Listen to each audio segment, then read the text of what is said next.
5 years SCD and the water cooler here on today's Fednobabble.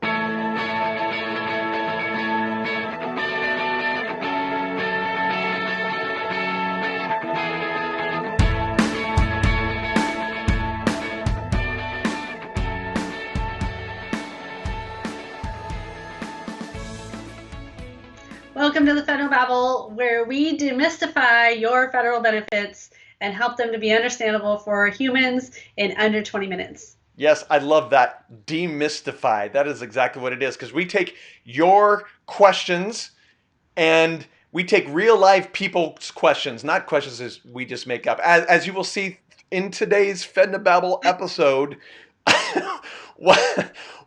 this is a real life, this is not a question we would ever ask, but it's a question that obviously is asked because it was asked. So we're going to save that for the last question. So you got to stick around for that. So let's do question number 1, Cassie. How long do I have to have Blue Cross in order to take it into retirement? Okay, I think this is a really, really simple question. It's 5 years. And it's not just Blue Cross, though. Right. Let me be very clear. It's 5 years for FEHB. Period. No matter which plan you're in FEHB, doesn't matter. Now, I'm going to get a little bit more complicated here in answering this question, just because the answer is 5 years. Yeah, done, right? But let's also throw a couple examples in here. One person came in, and I'm going to let you answer this. I know the answer to this, but I want to see if you have the right answer. No, just kidding. Trust me, Kevin. I know. It's kind of like saying, I have a friend. I'm asking for a friend. No, we really know what's going on. So this is what happened. Someone came in and said, I used to work for the federal government, and I had FEHB then, and I quit, and I've come back for 2 years so that I can get federal benefits again. And he said, does that work? Or do I have to go back, or do I have to work another 5 years before I retire, or just is 2 years okay? What say ye, Cassie? So as long as they sign up for FEHB and FEHB or whatever benefit that they want to keep in retirement within 60 days of being rehired, then if they were only there for 2 years and they had it the 3 years before they separated the first time, then yes, all of that time can just combine into that 5-year requirement, and it will be continuous as if there was no break in service. Right. So that's my answer. Yep. No. I mean, people come in, I'll hear that and say, oh, I was thinking about this, but I'd have to work another 5 years. And actually, no, you don't. I get that question all the time from advisors, and I'm just screenshotting the OPM rule about that so they understand exactly how that works, and they can really, help the employee feel confident that they're getting the best advice. It's coming straight from OPM. These are questions that we get all the time where people just don't quite understand how they work correctly, and we've, are giving those regulations and rules back straight from the horse's mouth, so that way they can really be confident in what they're doing moving forward. Yeah, I hear, so it's this question or other questions like this that I hear all the time of people. They'll come to the workshop that I do, and then they'll go be all excited, and they'll go to HR and they'll say, hey, HR, I can do this. And they'll say, no, you can't. And they say, wait, I learned that you can. No, you can't. And then they're stuck in the middle, because what do? You fight HR with that? And so this is a great example of come back, and then, Cassie, you can go and screenshot and send it to that federal employee for them to give to their HR person and say, no, actually, you can. Yep, whether it's a screenshot of the rules or we're giving them a letter or, what have you. Our whole goal at Fed Options is to make sure that people understand their options and that they can move forward with that planning process from a solid foundation of knowledge. And that's why we help our advisors the way that we do, and really make sure that they look like rock stars and Yeah. to that employee, and sometimes they could be their hero depending on how much financial help they can give them. And I see this a lot where advisors are coming back like, oh my gosh, HR was wrong, and Cassie was able to give us that information to really give the employee the best foot forward for the retirement plan. And it happens more often than I like to admit. However, just know that there is solid information out there. You can make sure that you're doing this correctly, and that's what we want to make sure people can do and encourage them to do that. Yeah, and I want to make sure that everyone understands that Cassie and I are not anti-HR at all. No. HR has a really difficult spot because most HR people that deal with benefits, retirement benefits, are wearing other hats and they are inundated. Plus, the last time they updated their Bible of HR benefits was like in 1998 or something stupid crazy like that. Yeah. I don't remember exactly when it was, but it was about then.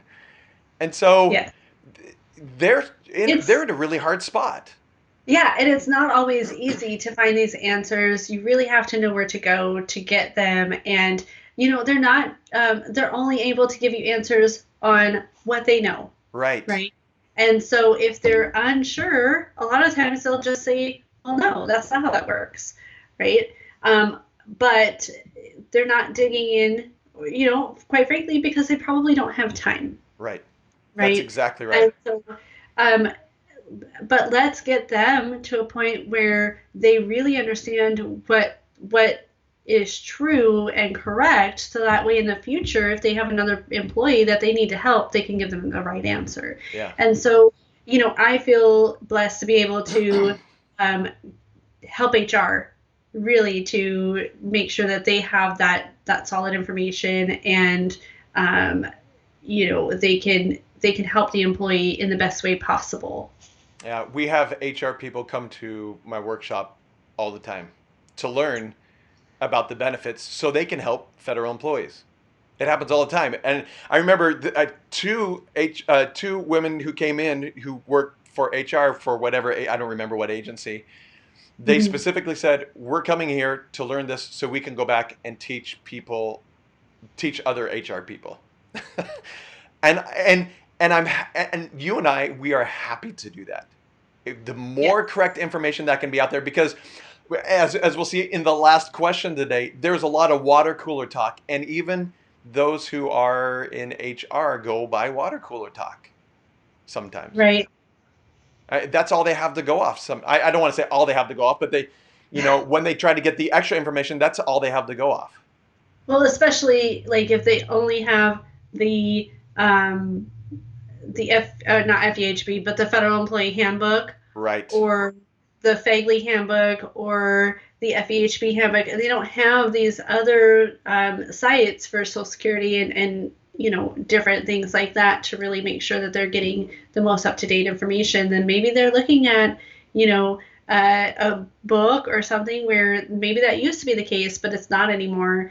There's a lot of different things where you have to look into the BALs, and sometimes even the codes, or Right. CFRs, sorry, so that way people are getting the most accurate information on what the law says, and how that pertains to the federal employee. Yeah. Because So if HR says do this and you go do that, but they didn't get the latest updated information, that's going to hurt a retirement. Okay. yeah, There we go. Okay, so moving on. that's number one. Number two, SCD, service comp date. Does this determine my years of service? Hmm. You know, What say you, Kevin? I say it depends. Well, it depends on. Let me expand this question a little bit. SCD, does this determine my years of service for what? If it's Right. for if it's for your annual leave, then yeah. But if it's for your retirement, no. Oddly enough, um, Okay. right? So your SCD may or may not match what. See, your SCD comes from HR, correct? Um, okay, so let me backtrack a little bit. Okay. Okay. Okay, go for it. It depends on which SCD they're talking about. Okay, good. All right. There, Are yeah. we I guess talking there's about another consideration too, right? yeah, the leave SCD Yep. or the retirement SCD? Right. Because those can be completely different. Right. Okay. The leave SCD determines whether, what the annual and sick leave amounts are and can be, right? And then we have the retirement SCD that's going to be how to calculate your pension, what they use to calculate the pension. And those can be two separate dates, Yes. depending on if there was temporary service or seasonal service or what have you, that maybe deductions were not taken, whether or not there was refunded service, and a deposit or redeposit has not been paid. And also if there's military service in which somebody may or may not be making a deposit for that. So, Okay. and whether or not they caught that other pieces of service There and you are go. Yeah. right and Right. have the correct There SCD, you go. whether it's leave SCD or retirement SCD to begin with. And that's what I was getting to is that Okay. I've heard stories over and over again of people who have their SCD, but they know it's wrong, right? And Mhm. it's because maybe they bounce from one agency to another, and they're in the third agency, and one agency the HR didn't get the update that they actually worked in that one. Or one lady I remember worked in Turkey for 7 years, and her SCD didn't reflect that, and so you Yep. have to go to OPM because it's not HR that's really going to figure out what your pension is going to be. It's OPM, and if OPM has one set of numbers and SCD has another set of numbers, and a federal employee is basing all of their information off the SCD, then what OPM is going to go off of is what they have. And Right. and if those don't match up, we've got a little bit of a problem here. Yeah. And this is a prime example of what can cause a retirement application to be delayed. Yes. Oh my Right? goodness. Like these little nuances are why it takes so long for OPM to finalize retirement applications and to make sure that they're correct. And this is why we strongly encourage people to get their SF50s, a copy of all of their SF50s prior to retirement as soon as possible. Just, you know, it doesn't matter how early or late you are in service, you know, of your career, just get them and Yeah. keep them on a flash drive or something to where you have those copies available for your records and look at them, right? Make sure that they're accurate. If they're not, fill out the certified summary of service. Let's find out what HR is looking at and let's go on OPM site and do a determination there and see what they have for you. Look at your EOPF and make sure that the EOPF, the certified summary of service, and the SF50s all match together, because if they don't, you got a big problem. Yep. Absolutely. Something's wrong, and we got to figure out what that is and how to fix it. And And that could take time. yeah, we've got to figure that out now. There's a gentleman who came into one of my workshops who mentioned that he noticed that his SED was off of what OPM had, and he said it's been 3 years and I'm still trying to fix it. 3 Wow. years. So yes, heck yes, we need to figure this out ASAP. Don't let everyone needs to understand this. Everyone needs to figure this out. So and needs to do it now. This isn't Yeah. something that should be put off. And this isn't just military, or this isn't just federal service too. This happens with militaries Right. as well. In fact, my uncle's dealing with this right now, where Mm. he might be looking at putting a letter into Congress because he's had military service, several different pieces of active duty, and there are a couple pieces that are missing, and he wants to make a deposit for his military service to count towards his federal service, and he can't until he has all the right information. Wow. Wow. Right? And so these you might have to step back and take a look at, okay, what kind of service is this and how do we get it fixed But it's taken him a couple years now and he's still looking at how, why do I not have a DD 214 on this? And how can I get this fixed and resolved so I can make that military deposit and get the most pension he can in retirement? Yeah.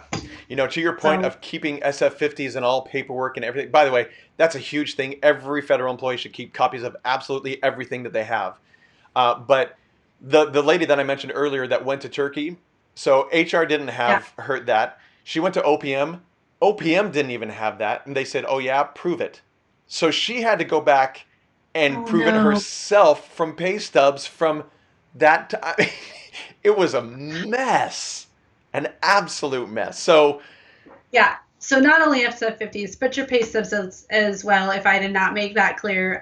Every single piece of documentation that you get from the federal government, make sure you hold on to it, because who knows if you're going to need it in 20 years. Think about that you might need in 20 years. That means you've got to keep it all, usually in paper form, for 20 years. If you don't have it in paper form, make sure you're well organized in your electronic documentation. Yep. And you have a backup, by the way. Make sure you have a backup. I'm dealing with backups. I lost a lot of things. We'll see. Anyways, get a backup. Just do backups. I even have backups and I lost some stuff. So got to be careful with that. Okay, that's question number 2. We have under 4 minutes, and I don't think it's going to take this long, but here's a question. Okay. This just kind of bothers me. Someone said, if you are a federal employee, we could not collect Social Security during retirement. Is that true? What? Okay. I don't know who sent in this question, but I'm almost curious if this is a CSRS talking to a FERS. That's exactly what I'm thinking. That's exactly what I thought. Yeah. This is crazy information. If you are a FERS employee, and even if you're a CSRS offset employee, okay? Right. You have contributed to the Social Security system for more than 40 quarters, you will be able to collect Social Security during retirement, assuming you are over 62. Yeah, Social Security is not a federal employee benefit. It's an American employee benefit. Yeah. It doesn't matter. I mean, a federal employee has nothing to do with this at this point. It is, if you have paid into the program for 40 quarters, then you're going to get it. Done. Well, assuming that it's around when we need it. Long enough to be able to receive it. Yeah, right. That's another thing. Taxes have to increase to make that happen, but